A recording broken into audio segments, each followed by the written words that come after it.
घोड़े पर बैठकर जादुई जंगल पहुंचा।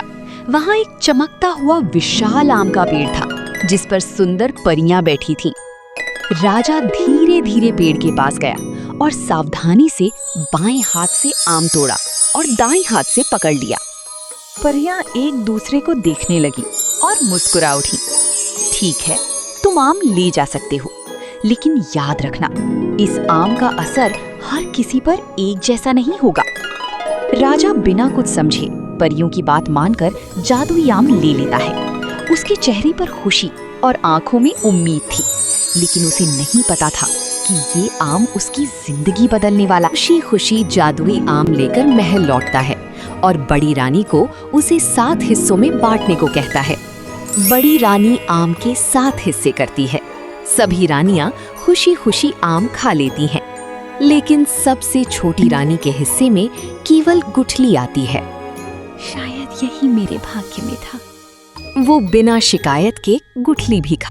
समय बीतता है, सभी रानियों को सुंदर राजकुमार होते हैं, लेकिन सबसे छोटी रानी के हिस्से में एक साधारण सी मटकी आती है। ये देखकर महल में सब हैरान रह जाते हैं। बाकी रानियां उसका मजाक उड़ाती हैं और कहती हैं, ये बच्चा नहीं, सिर्फ एक मटकी है, इसे फेंक दो।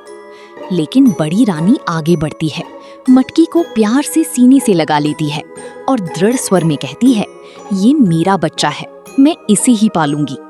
उस दिन से बड़ी रानी उस मटकी का अपने सगे बच्चे की तरह बहुत प्यार और देखभाल करने लगती है। समय बीतता है।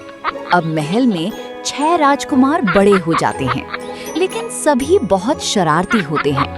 कोई खंबे पर चढ़ रहा है, कोई तलवार से खेल रहा है, कोई पक्षियों के पीछे भाग रहा है, तो कोई पानी से खेलकर महल में ऊधम मचा रहा है। उनकी इन शरारतों से नौकरानियां परेशान हो जाती हैं, लेकिन वहीं एक मटकी है जो हमेशा शांत रहती है और सबकी बात मानती है। इतना ही नहीं, वो मटकी जादुई तरीके से महल के सारे काम खुद ही करने लगती है। सफाई करना, पानी भरना, सामान सजाना, जैसे उसके पास कोई अद्भुत शक्ति हो। ये देखकर सारे नौकर हैरान रह जाते हैं और बड़ी रानी गर्व से मुस्कुराने लगती है। एक दिन महल में सफाई करते हुए एक नौकरानी के हाथ से वो मटकी गलती से गिर जाती है और जमीन पर गिरते ही मटकी टूट जाती है। अचानक उसमें से एक तेज रोशनी निकलती है जो पूरे महल को चमका देती है। और फिर जो हुआ उसे देखकर सब हैरान रह जाते हैं।